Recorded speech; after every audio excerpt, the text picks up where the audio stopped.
everyone. I have been thinking hard about what to do to finish off this picture. We have the bee or wasp, the butterfly and the other butterfly to do, and I have been debating with myself as to what colour to do them. I'm just going to colour that a bit in there that I've missed while I am talking to you. So I have been thinking about, you know, can't do them purple or orange or green because there's too much all around here. Now I thought that one looked quite cool white, but this one doesn't and this one doesn't. We've got the yellow teeth, so we could bring in some yellow. We've got one down here as well, of course. We could bring in some yellow, but I'm not really taken with that idea either. What I am going to do first is grab a grey and do their bodies in a grey, because I think that works quite well for Halloween. And I'm wondering, I was talking last time about red, I'm wondering whether to add red. So I'm going to use this spiderweb colour. I'm staying zoomed out. There's not much to see. I'm just doing the bodies, and I'm doing them with quite just a even colour, because this spiderweb is actually quite a pale grey. So I'm just putting a few layers on so that it stands out. Now this wasp, he's quite all bee. He's got stripes, of course, on his body. So I'm not sure. I'm just doing his legs, as I hope you can see okay. And this bit of his body. Is that the thorax? Is that the abdomen? Never remember. And I'm going to do that stripe like this and leave those as, and I think I could do them red. I could do them yellow because we've got yellow here, but I didn't want to do any more yellow, so I'm thinking I am going to do them red and make them look a bit weird.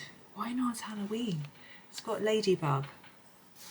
So I'm going to do his body red. Wow, he's going to stand out, isn't he? And then the wings are lighter, so I'm just not going to press as hard. But I am going to colour the whole wing. I'm not going to leave the end white, which I would normally do if I did them grey. But we need to make that impression. Okay, now I've got the butterfly. He's not going to look quite so odd in red. But I'm going to ignore the patterning on him, and I'm just going to go darker and more layers near the body and less towards the end of the wing area.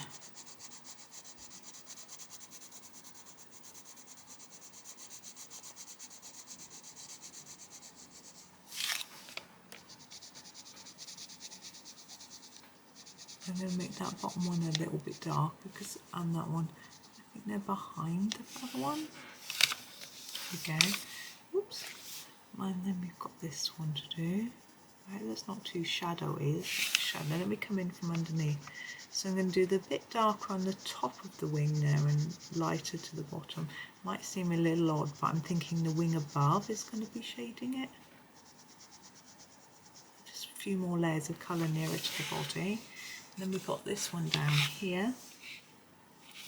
And we could do him the same. A little bit darker there.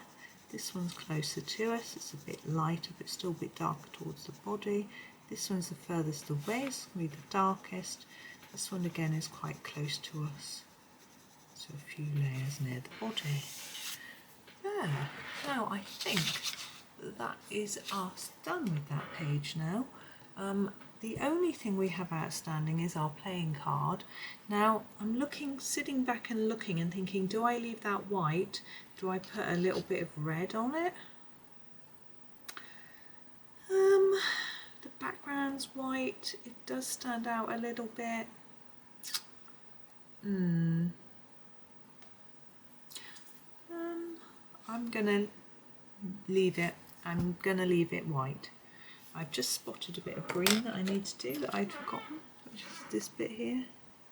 This is the only problem I find with these Kerby's books, is that I always miss bits and bobs because there's so many little details, but it is fun. It's very satisfying to have it done, so that's nice.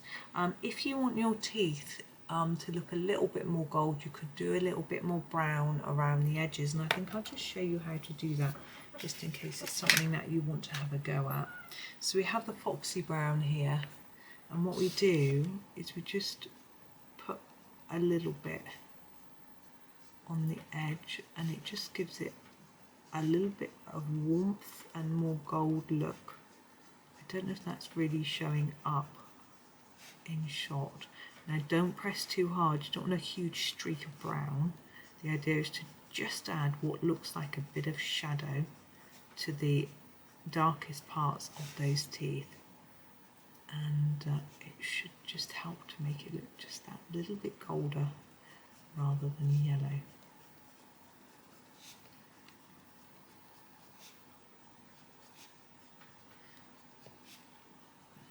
And you could put this on first, really, but we weren't sure whether it needed it until now. I think that's made a bit of a difference. You may not. Now it's been quite a short video, but it is just the last one in the little series. So hopefully, because they were short, it gave you a chance to sort of catch up and do all your flowers and leaves and things, because they're the thing that took the time, as well as the skull itself, of course. But there we are, done. I could have made a neater job. I admit it isn't particularly neat, but hopefully it gives you some ideas as to what you could do with the page, and I think it's quite good fun. Last of all, I would say background. It's tempting to go over it in a black pen, make it look really Halloweeny and stand out, but I think these eyes might just disappear, and I'm not sure that it will quite work.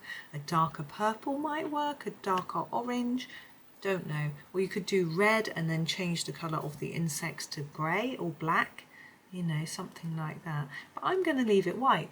I'm happy with it white. So that's me. I hope that's been fun. It's been a bit different, hasn't it? And I have enjoyed doing it, and I hope you have enjoyed watching and hopefully colouring along as well. So thank you so much for watching, and happy colouring.